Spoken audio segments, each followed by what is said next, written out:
Hello students, welcome to Affairs Cloud. My name is Vikas. So friends, we have an application by the name Careers Cloud which you can go and download through the Play Store.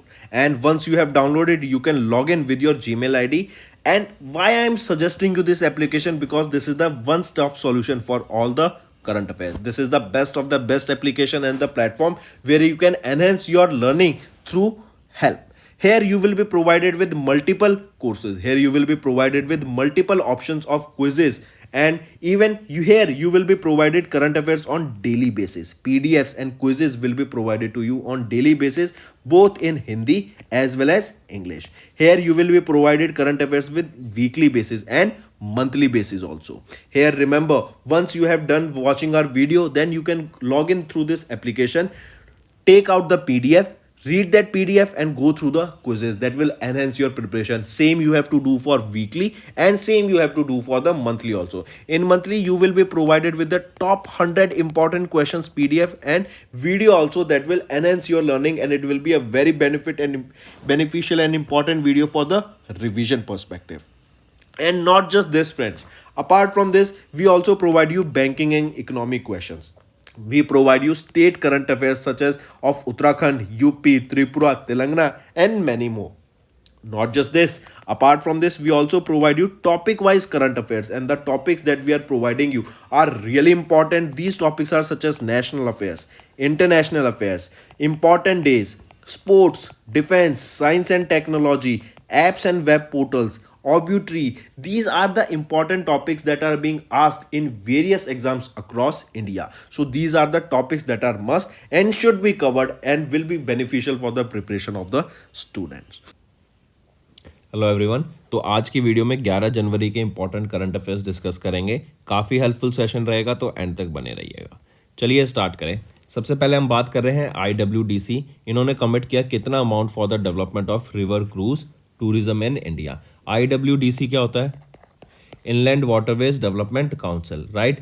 तो इन्होंने यहाँ पे commit किया investment of 45,000 crore rupees for the development of river cruise tourism in India, जिसमें से अगर हम बात करें 45,000 करोड़ रुपीस की, जो 35,000 करोड़ रुपया ना, this sum has been allocated for cruise vessel, and जो रेस्ट 10,000 करोड़ रुपीस हैं ये सेट अलग से रख दिए गए हैं for the development of the terminal infrastructure by 2047, right. तो मार्क करके चलेंगे, क्रूज टर्मिनल टूरिज्म को यहाँ पे या फिर रिवर क्रूज टूरिज्म को डेवलप करने के लिए 45,000 करोड़ रुपए यहाँ पे कमिट किए गए बाय IWDC।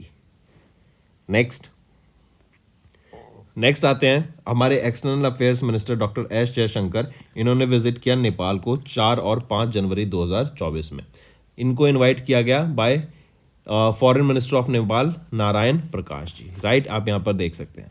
फिर यहीं पे याद रखेंगे कुछ डील साइन हुई। जैसे पहली डील, इन नेपाल ने एक long term power deal sign की इंडिया के साथ to export 10,000 megawatt of electricity in the next 10 years. दूसरा, इंडिया एंड नेपाल के बीच में 4 मेजर अग्रीमेंट साइन हुए, जैसे renewable energy, power, space, technology etcetera. Third याद रखेंगे, इंडिया ने नेपाल को फाइनेंशियल असिस्टेंस प्रोवाइड कराने की बात की ऑफ अप टू $75 मिलियन, ताकि जो अर्थक्वेक इफेक्ट एरियाज थे, जहां पर अर्थक्वेक से हिट हुई थी एरियाज, उनकी रिकंस्ट्रक्शन की जा सके। ठीक है। प्राइम मिनिस्टर कौन रहेंगे यहाँ पे? पुष्पा कमल दहल जी। ठीक है। नेक्स्ट आ जाते हैं, which country set to chair and host UNESCO's world heritage committee in July 2024। ऐसा पहली बार होगा कि हमारी इंडिया होस्ट करेगी एंड चेयरमैन भी है यूनेस्को वर्ल्ड हेरिटेज कमेटी की। यूनेस्को वर्ल्ड हेरिटेज कमेटी का काम क्या होता है? जो भी ये टेंजिबल वर्ल्ड हेरिटेज साइट्स होती है ना, उनको इस लिस्ट में लाना, एंड जो जिनको रिकंस्ट्रक्शन की भी ज़रूरत होती है उनको रिकंस्ट्रक्शन के बारे में बताना, राइट। जो वर्ल्ड हेरिटेज साइट डेंजर में है उसके बारे में भी जागरूकता फैलाना। तो याद रखेंगे, India is to chair and host UNESCO's world heritage committee in July 2024, and ये पहली बार होगा इंडिया का कि इंडिया चेयर करेगी एंड होस्ट करेगी यूनेस्कोज की हेरिटेज कमेटी। ठीक है, मार्क करेंगे इसको, इंपॉर्टेंट रहेगा।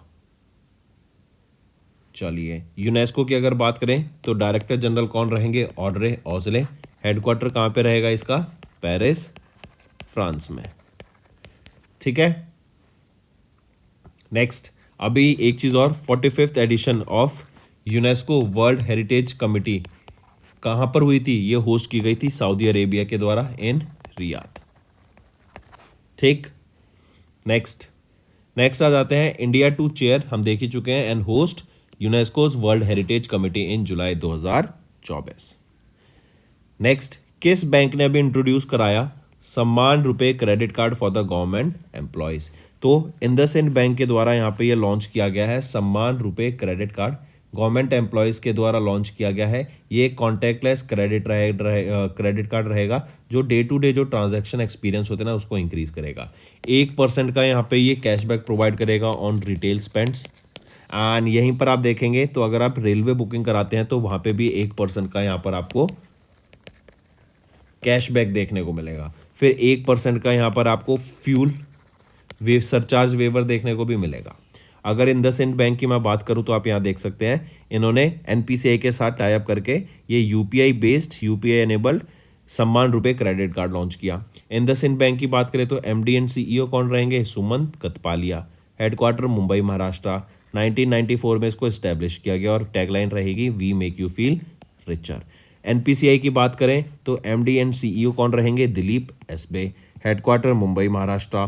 कब इस्टेब्लिश किया गया? 2008 में, and established under payment and settlements act of 2007। Next, अगला है किस बैंक ने अभी इंट्रोड्यूस कराया saving account portability online scheme to transfer saving accounts online? तो ये है Indian Overseas bank, right, IOB.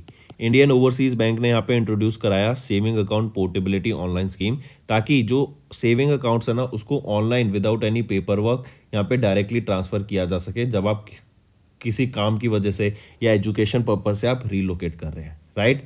And the scheme aims to streamline the process of eliminating the manual paper work, and जो waiting period होता है उसको reduce कराने का ये काम करेगा। एंड इंडियन ओवरसीज बैंक के द्वारा ये पोर्टेबिलिटी फीचर लॉन्च किया गया of your saving account. Next, who has been appointed as the youngest ever prime minister of France? Youngest prime minister of France कौन बने हैं? वो है गैब्रियल एटल। गैब्रियल एटल 34 साल के हैं, राइट, और ये पहले ओपनली गे प्राइम मिनिस्टर भी बने। तो दो चीज याद रखेंगे, youngest prime minister of France and first openly gay prime minister of France कौन बने हैं? Gabriel Attal. आप इनको यहाँ पिक्चर में देख सकते हैं। ये किनको रिप्लेस करेंगे? ये रिप्लेस करेंगे एडिथ, और ये रिप्लेस करेंगे एलिजाबेथ बॉर्न को, राइट, एलिजाबेथ बॉर्न को ये रिप्लेस करेंगे। नेक्स्ट आ जाता है एसीसी। एसीसी ने एक्वायर किया 55% stake in ACCPL at an enterprise value of dash. Enterprise value मतलब 100% वैल्यू कितनी लगाई गई इस कंपनी की यहाँ पर ACCPL की? तो वो है 775 करोड़ रुपीज़। 55% स्टेक जो ये एक्वायर करा गया इसकी कितनी वैल्यू रहेगी? 425.96 करोड़ रुपीज़। ठीक है, तो यहाँ पे एंटरप्राइज वैल्यू पूछा गया तो 775, अगर 55% का पूछता कि कितनी वैल्यू में एक्वायर करा तो वो है 425.96 करोड़ रुपीज़ में, राइट। नेक्स्ट पूछ रहा है Ugram assault rifle launched for Indian army by whom? तो ये उग्राम एक असॉल्ट राइफल है, लॉन्च की गई है इंडियन आर्मी के लिए, किसके द्वारा? DRDO के द्वारा, राइट। एंड यहीं पे भी याद रखेंगे ARDE, armament research and development establishment, ये DRDO का ही नाम है। इनके द्वारा, ये पुणे महाराष्ट्र में हेडक्वार्टर रहेगा इनका, इनके द्वारा यहाँ पर ये डेवलप किया गई है उग्राम एक असॉल्ट राइफल। आप यहाँ पे पिक्चर में देख सकते हैं इंडियन आर्मी के लिए, ठीक है। नेक्स्ट आ जाते हैं किस कंट्री के रिसर्चर्स के द्वारा भी डेवलप किया गया electronic soil for hydroponics? Hydroponics क्या सिस्टम होता है? ये होता है सॉइल लेस फार्मिंग। इसमें आप क्या होता है, सिर्फ पानी की मदद से वाटर प्लस न्यूट्रिएंट्स आप इसमें मिलाए जाते हैं, इसकी मदद से आप ग्रो करते हैं प्लांट्स को, राइट, फार्मिंग करते हैं। तो अभी एक इलेक्ट्रॉनिक सॉइल डेवलप की गई इस हाइड्रोपोनिक्स मेथड के लिए, किस कंट्री के रिसर्चर्स के द्वारा? तो स्वीडन कंट्री के रिसर्चर्स के द्वारा यहाँ पर आप देखेंगे कि ये इलेक्ट्रॉनिक सॉइल डिस्कवर की गई है हाइड्रोपोनिक सिस्टम में। ये जो ई सॉइल है ना काफ़ी ज़्यादा हेल्प करेगी, राइट, इलेक्ट्रिकली स्टिमुलेट करेगी रूट्स को, ताकि जो प्लांट को ग्रोथ के लिए एनवायरनमेंट की ज़रूरत होती है वो प्रॉपर मिल सके। नेक्स्ट आ जाते हैं स्पोर्ट्स के ऊपर। तो अभी इंडिया का टूर था टू साउथ अफ्रीका 10 दिसंबर से 7 जनवरी के बीच में। यहाँ पर हमने देखा कि इंडिया विनर रही, Indian cricket team in the ODI series. T20 and test series में ये ड्रॉ में हुआ। तो ओडीआई सीरीज में इंडिया ने बाजी मार ली। साउथ अफ्रीका के former test captain Dean Elgar इन्होंने रिटायरमेंट ले लिया from international cricket. And South Africa के बैट्समैन हेनरिच क्लासन इन्होंने भी अनाउंसमेंट कर दिया about the retirement from test cricket, जबकि ये सिर्फ ओडीआई एंड T20 मैचेस तो भी खेलेंगे। बीसीसीआई की बात करें तो president Roger Binni, secretary Jay Shah, headquarter Mumbai Maharashtra, and इसको 1928 में इस्टेब्लिश किया गया है। नेक्स्ट आ जाते हैं ऑबिटरी के ऊपर। तो अभी music master and Padma awardee Ustad Rashid Khan आप इनको पिक्चर में देख सकते हैं, इनका रिसेंटली निधन हो गया। राइट, तो renowned Hindustani classical singer and musician maestro and Padma awardee Ustad Rashid Khan 55 साल के थे, इनका निधन हो गया इन कोलकाता वेस्ट बंगाल। 1968 में बदून यूपी में इनका जन्म हुआ था। इनकी बात करें तो इनको पद्मश्री से सम्मानित किया गया, जो कि 4th हाईएस्ट सिविलियन अवार्ड है 2006 में। पद्मा भूषण से, जो कि 3rd हाईएस्ट सिविलियन अवार्ड है 2022 में आर्ट्स के लिए। संगीत नाटक अकेडमी अवार्ड से इनको सम्मानित किया गया था 2006 में। नेक्स्ट आ जाते हैं फिर रियॉन्ड हिंदी पोएट हरिराम द्विवेदी, इनका भी रिसेंटली निधन हो गया। Right, Bhojpuri poet, lyricist and laureate litterateur Pandit Hariram Dwivedi निधन हो गया इन यूपी। 1936 में इनका जन्म हुआ था। राइट, एंड इनकी कंट्रीब्यूशन टुवर्ड्स भोजपुरी लैंग्वेज के लिए इनको यहाँ पे साहित्य अकेडमी भाषा सम्मान 2013 से भी सम्मानित किया गया था। तो भोजपुरी लैंग्वेज से रिलेटेड थे हरिराम द्विवेदी, इनका निधन हो गया। नेक्स्ट आ जाते हैं इंपॉर्टेंट डेज पर। वर्ल्ड हिंदी डे कब ऑब्जर्व करते हैं? 10 जनवरी को हम ऑब्जर्व करते हैं वर्ल्ड हिंदी डे, या बोले Vishwa Hindi Divas. It is annually observe across the globe on 10th of January to highlight and educate the importance of Hindi language and to honour the contribution of Hindi speakers across the globe. The day is also recognition of linguistic diversity, cultural heritage and the impact of Hindi on global scale. तो world Hindi day बोले या विश्व हिंदी दिवस 10 जनवरी को observe किया गया है।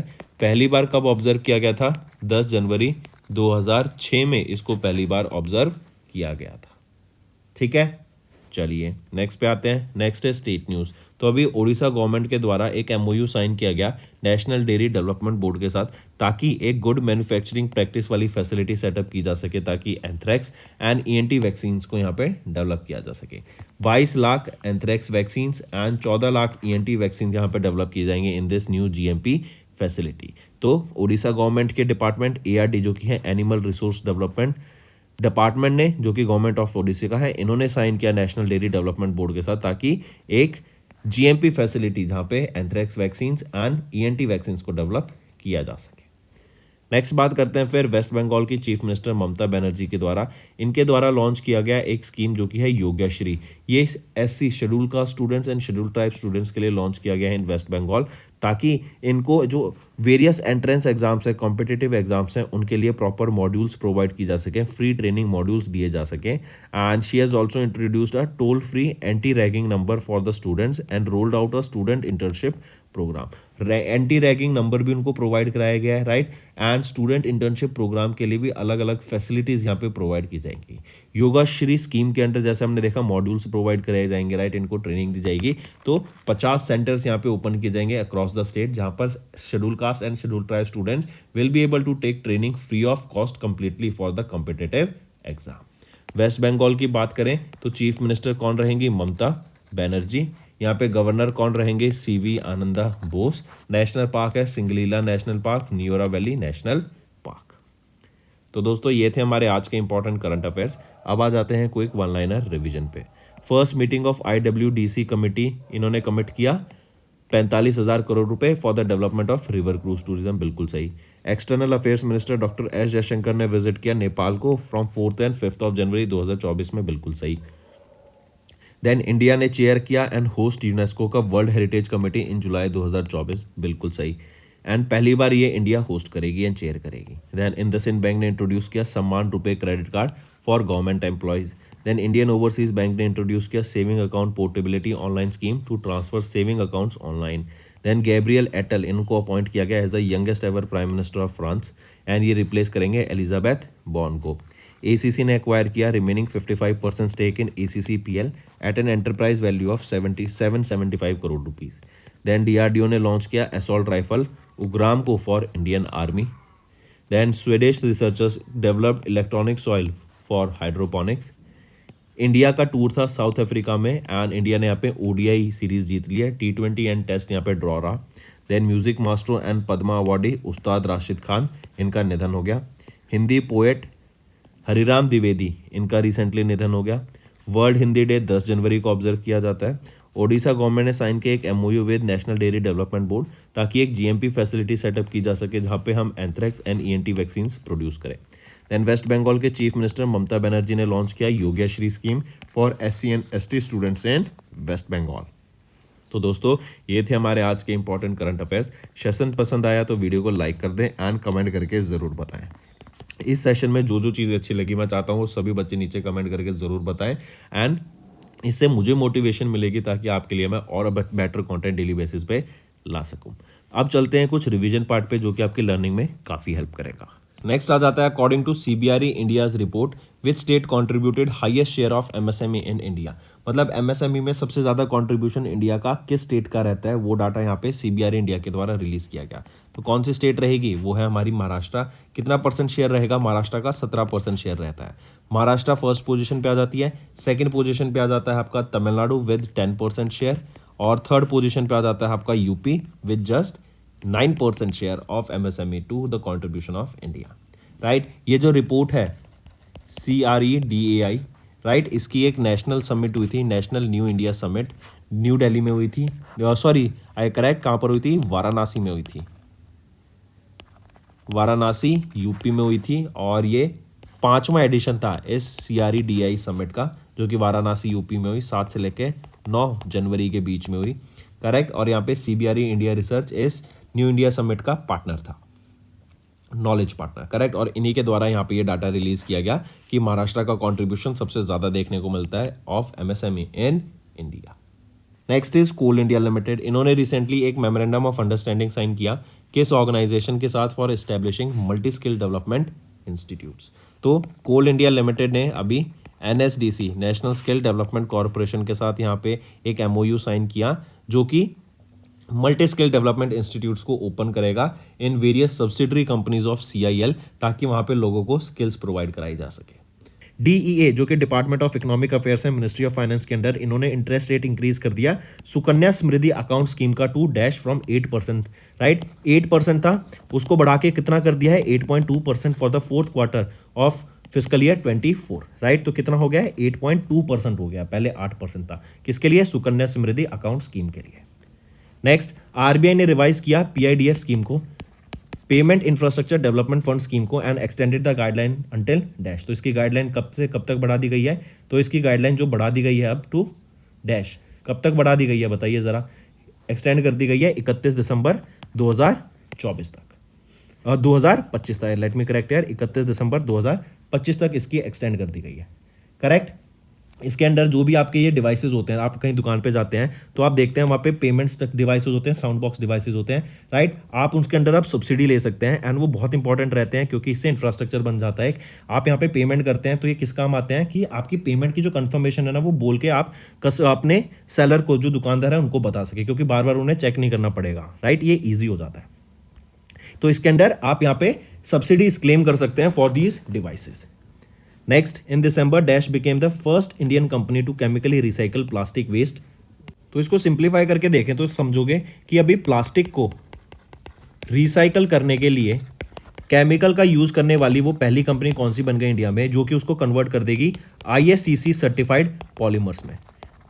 Right, ये इंटरनेशनली सर्टिफाइड पॉलीमर्स में कन्वर्ट कर देगी using chemical process plastic waste को. वो कौन सी पहली कंपनी बनी जो ये काम करेगी, तो वो है रिलायंस इंडस्ट्रीज लिमिटेड. इनकी ये कंपनी कहाँ सेटअप किया जाएगा, ये प्लांट कहाँ सेटअप होगा, जामनगर गुजरात में ये सेटअप होगा. नेक्स्ट आ जाता है which of the following personalities have recently became the first Indian to be inducted into the international tennis hall of fame.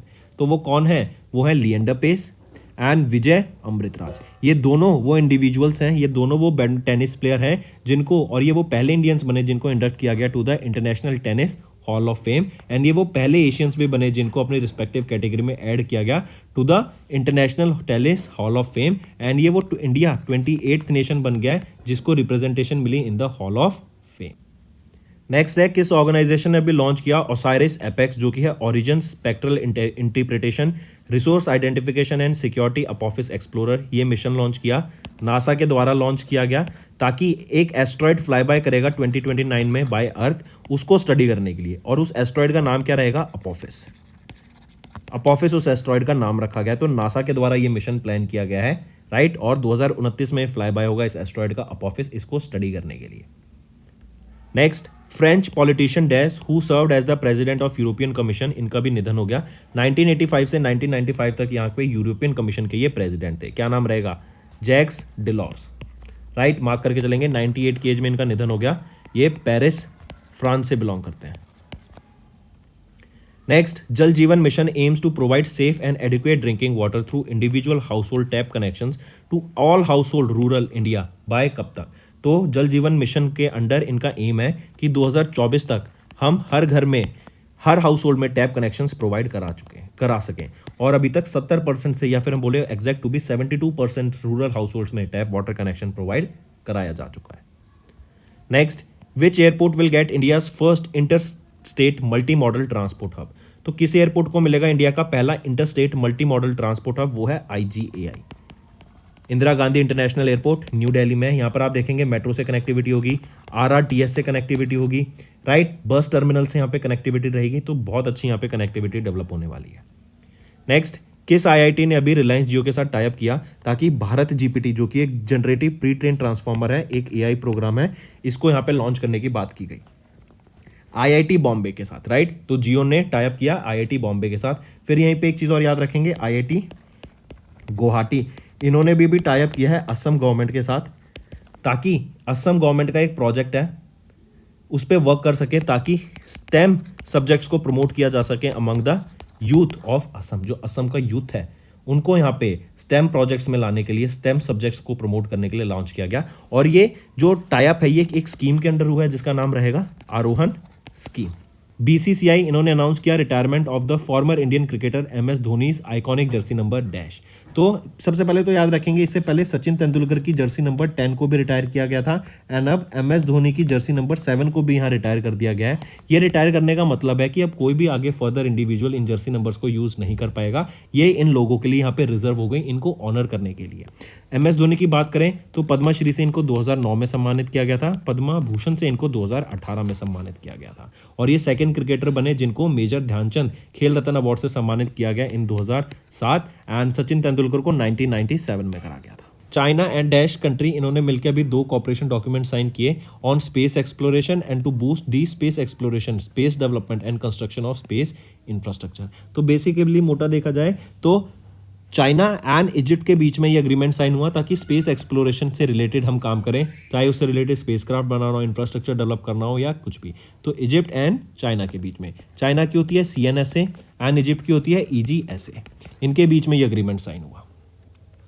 Next, which of the following abrogated article of the Indian constitution has given special status to the state of Jammu and Kashmir? तो वो है article 370, right. Mark करके चलेंगे इसको। और supreme Court of India ने अभी right दे दिया to eliminate this article 370, correct. इसको 2019 में सुप्रीम कोर्ट ऑफ इंडिया ने अपहेल्ड किया था the abrogation of article 370 by presidential order on 5 August 2019। And ये जो आर्टिकल 370 है ये ग्रांट करता है जम्मू एंड कश्मीर को to make their own laws in the matter except finance, defence and foreign affairs से रिलेटेड जो वो मैटर हैं वो उनमें डील कर सकते हैं, अपने लॉज बना सकते हैं, accept in these categories. Take next. Which country has recently unveiled advanced CRAR combat drones armed with air-to-air missile? तो ये CRAR combat drones किसके हैं? ईरान के रहेंगे, राइट। इनकी रेंज रहेगी 1000 किलोमीटर तक की। इसी के साथ साथ एक थर्मल मिसाइल का भी नाम याद रखेंगे, थर्मल मिसाइल, क्या नाम रहेगा इसका? माजिद, राइट। माजिद नाम की थर्मल मिसाइल रहेगी, 8 किलोमीटर तक की इसकी रेंज रहेगी। इसको भी ईरान के द्वारा ही डेवलप किया गया है, right. And Karrar combat drones ये भी ईरान के द्वारा। Next, which company has recently signed 588.68 crore rupees contract with ministry of defence to acquire digital coast guard project under buy Indian category? I repeat, किस कंपनी ने रिसेंटली साइन किया 588.68 crore rupees contract with ministry of defence to acquire the digital coast guard project under buy Indian category? वो है telecommunications consultants India limited, right. इन्होंने अभी ये contract sign किया डिजिटल कोस्ट गार्ड प्रोजेक्ट के लिए under the by Indian category. And ये जो डिजिटल कोस्ट गार्ड प्रोजेक्ट है ये एक इनिशिएटिव रहेगा किस ऑर्गेनाइजेशन का? इंडियन कोस्ट गार्ड का। Name the bank that has recently collaborated with LIC card service limited and Mastercard to launch a cobranded credit card. तो क्या नाम रहेगा उसका? वो है IDFC फर्स्ट बैंक, राइट। इन्होंने अभी रिसेंटली कोलैबोरेट किया LIC कार्ड सर्विस लिमिटेड के साथ एंड मास्टर कार्ड के साथ, ताकि एक को ब्रांडेड क्रेडिट कार्ड को यहाँ पे लॉन्च किया जा सके। ये जो क्रेडिट कार्ड है इसमें कोई भी ज्वाइनिंग फीस नहीं होगी, कोई भी एनुअल फीस नहीं होगी and tyre 2 and tyre 3 cities को यहाँ कैटर के कस्टमर्स को कैटर करने के लिए लॉन्च किया गया। Next, which of the following personalities has have recently honoured with the Indira Gandhi prize for peace disarmament and development 2023? तो 2 लोगों को यहाँ पे सम्मानित किया गया है इस इंदिरा गांधी पीस प्राइज से। वो है Ali Abu Awad and Daniel Barenboim, right. इन दोनों को यहाँ पे सम्मानित किया गया अभी recently with the Indira Gandhi peace prize से, करेक्ट। फिर मार्क करके चलेंगे इसको, काफी इंपॉर्टेंट रहेगा। नेक्स्ट आते हैं, what is the minimum capital requirement for small finance bank as per RBI? RBI ने अभी एक नई गाइडलाइंस रिलीज की कि किनको भी अगर स्मॉल फाइनेंस बैंक की तरफ वर्क करना है तो उनके पास मिनिमम कैपिटल पहले 100 करोड़ रुपीस का होना चाहिए था, लेकिन अभी इस वैल्यू को बढ़ा के कितना कर दिया है? 200 करोड़ रुपए। अगर अब आप अपना स्मॉल फाइनेंस बैंक खोलना चाहते हैं तो आपके पास 200 करोड़ रुपए होने चाहिए in the bank to act as a small finance bank. Even urban cooperative banks, right, जो कि स्मॉल फाइनेंस बैंक बनना चाहते हैं उनको अपना भी कैपिटल रिक्वायरमेंट 100 करोड़ से 200 करोड़ रुपीस करना पड़ेगा इन द नेक्स्ट 5 ईयर्स। तो राइट ऑप्शन यहाँ पे बनता है कि कितना कैपिटल रिक्वायरमेंट होना चाहिए स्मॉल फाइनेंस बैंक के लिए? 200 करोड़ रुपए यहाँ पे होने चाहिए, ठीक। RBI की बात करें तो शक्तिकांत दास, हेडक्वार्टर मुंबई महाराष्ट्र, और 1 अप्रैल 1935 में ये स्टैब्लिश किया गया। यहाँ पे आप देख सकते हैं, urban cooperative banks transitioning into small finance bank need an initial net worth of 100 crore rupees to be increased to 100 crore rupees within the next 5 years. Moving on, next है अवार्ड एंड रिकग्निशन के ऊपर। तो अभी 81st edition of Golden Globe award से सम्मानित किया गया लोगों को during California USA in Beverly Hills. तो यहाँ पे क्रिस्टोफर नॉलन की मूवी ओपनहाइमर, इनको 5 अवार्ड मिले। ये अवार्ड आपकी best film in drama, best actor in drama, best supporting actor, best original score by Ludwig Goransson, इनको इन अवार्ड से सम्मानित किया गया। क्रिस्टोफर नोलन की जो मूवी है ओपनहाइमर, इसमें ओपनहाइमर का रोल, जे रॉबर्ट ओपनहाइमर का रोल किसने प्ले किया? सिलियन मर्फी ने, राइट। एंड इनको यहाँ पर best male actor in drama से भी सम्मानित किया गया। नेक्स्ट आ जाता है फिर, who has been named for the Kuvempu award 2023? ये जो कुवेम्पू अवार्ड होता है ना, ये लिटरेटर्स को अवार्ड दिया जाता है जिन्होंने किसी भी लैंग्वेज में जो कि कॉन्स्टिट्यूशन ऑफ इंडिया के द्वारा रिकॉग्नाइज की गई है उसमें अपना कॉन्ट्रीब्यूशन दिया होता है। तो अभी श्रीशेंदु मुखोपाध्याय, ये एक बंगाली राइटर है जिनको अभी कुवेम्पू अवार्ड 2023 से सम्मानित किया गया, गिवन बाय कुवेम्पू राष्ट्रीय पुरस्कार 2023 बाय द कुवेम्पू राष्ट्रीय केम्पू ट्रस्ट। उनको यहाँ पे 5 लाख रुपए, 1 सिल्वर मेडल एंड 1 साइटेशन से भी सम्मानित किया गया। इसके अलावा याद रखेंगे, इनको साहित्य अकेडमी अवार्ड से सम्मानित किया गया था 1989 में and she became a fellow of Sahitya academy in 2021। Bengali writer Shirshendu Mukhopadhyay. Next है, who has been named as the executive chairman of NALSA? एक तो क्वेश्चन ये हो गया, दूसरा याद रखेंगे किनको अपॉइंट किया गया as the chairperson of SCLCS? SCLCS क्या है? सुप्रीम जज ऑफ द, और we can say who has been appointed as the chairman of the SCLCS, that is Supreme Court Legal Services Committee के चेयरमैन कौन बने? तो 2 क्वेश्चन हो गए। सबसे पहले देखते हैं एग्जीक्यूटिव चेयरमैन कौन बने हैं नालसा के, वो है जस्टिस संजीव खन्ना, पहली चीज। दूसरा याद रखेंगे चेयरमैन कौन बने हैं supreme Court Legal Services Committee के, वो है BR गवाई। ये चेयरमैन बने हैं सुप्रीम कोर्ट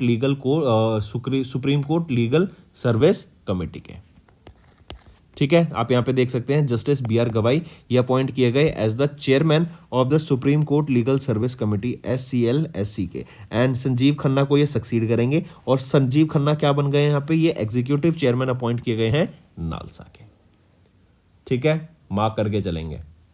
तो यहाँ पर आप देख सकते हैं Sanjiv Khanna appointed as the executive chairman of NALSA, and ये किनको सक्सीड करेंगे, संजय किशन कौल को सक्सीड करेंगे।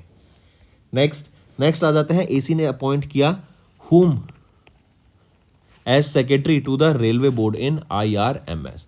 तो किनको अपॉइंट किया गया secretary to the railway board in IRMS, वो है अरुणा नैयर। मार्क करके चलेंगे, अरुणा नैयर ये Indian railway police service officer हैं ऑफ 1987 बैच, करेक्ट। एंड इनको यहाँ पे अपॉइंट किया गया as the secretary to the railway board in Indian railway management system level 16 with effect from 6 January 2024। And ये पहली IRPS ऑफिसर बनी जिनको एम्पैनल किया गया इन IRMS एट लेवल 16।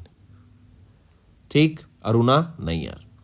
नेक्स्ट पे आते हैं, कनाडा की Brookfield set to acquire ETC India for dash amount. तो याद रखेंगे, Canada based Brookfield asset management through their affiliate data infrastructure trust ये एक्वायर करेंगे Indian unit of American Tower Corporation. कितने में, $2.5 बिलियन के लिए यहाँ पे ये इसको एक्वायर करेंगी ETC इंडिया को। ठीक है, नेक्स्ट आ जाता है फिर अभी recently rotating detonation rocket engine RDRE यह अभी टेस्ट किया गया किस स्पेस एजेंसी के द्वारा, अल्बामा USA में। तो नासा जो कि USA की स्पेस एजेंसी है, इनके द्वारा ये RDRE rotating detonation rocket engine को टेस्ट किया गया, करेक्ट। ये बेसिकली एक रॉकेट इंजन है, फर्स्ट टाइप ऑफ इंजन है जो कि जनरेट करता है thrust push using supersonic combustion phenomena, जिसको डेटोनेशन कहते हैं, राइट। मार्क करके चलेंगे, 251 सेकंड्स के लिए इसको टेस्ट किया गया था। एंड बेसिकली थ्रस्टर्स क्लासेस को और इंजन्स को अपना और बेटर करने के लिए ये एक टेस्ट किया गया था कि it can be also a type of engine. Then NASA की अगर मैं बात करूं तो एडमिनिस्ट्रेटर यहाँ पे कौन रहेंगे, Bill Nelson. Headquarter Washington DC में रहेगा, 1958 में इसको एस्टेब्लिश किया गया। Name the 7th 250 man ferry craft जो भी डिलीवर की गई by the Shalimar works 1980 limited to the Indian navy. तो क्या नाम रहेगा उसका, मंजूला यार्ड 786। ये डिलीवर किया गया अभी टू इंडियन नेवी। ये एक 250 मैन फेरी क्राफ्ट रहेगी, शालीमार वर्क्स 1980 के द्वारा इसको डिलीवर किया गया। मार्क करके चलेंगे इसको, ठीक है। 25 साल की इसकी लाइफ रहेगी। नेक्स्ट हमारा होमवर्क सेक्शन। पहला, on which date Pravasi Bharatiya Divas is observed in India. दूसरा, as per UN world economic situation and prospects report for 2024 what is the projected GDP growth rate for India in 2024। तीसरा, Wancho wooden craft which has recently revised a GI tag belongs to which state. Third, which company is operating the Krishna Godavari basin deep sea project in bay of Bengal. Fifth, Lanjia Saura paintings which recently got the GI tag belongs to which state. तो ये 5 आपके homework questions रहेंगे। Maximum to maximum मुझे participation चाहिए सभी बच्चों से जो ये वीडियो देख रहे हैं। That's all for the day, friends. I hope you enjoyed the session, and you can follow us on the YouTube channel, as well as apart from YouTube channel, you can go and follow us at Affairs Cloud Telegram channel. And if you have any queries related to the content or the of courses offered to you or the payment which you did on the application, you can contact us on the number provided, that is 7677333862. Apart from this, friends, you can follow us on the Facebook as well as on Instagram handle, that is affairscloud_official. In the end, friends, if you use a code that is Vikas10, you will be getting an additional extra 10% discount by using this code Vikas10. Also, if you have any problem regarding the course purchase, any problem regarding to our application, you can contact us on the mobile number, that is 9677333862. And if you want to mail us, you can also mail us on support@affairscloud.com, and I assure you that our representative from us will be contacting you soon and resolving your issue.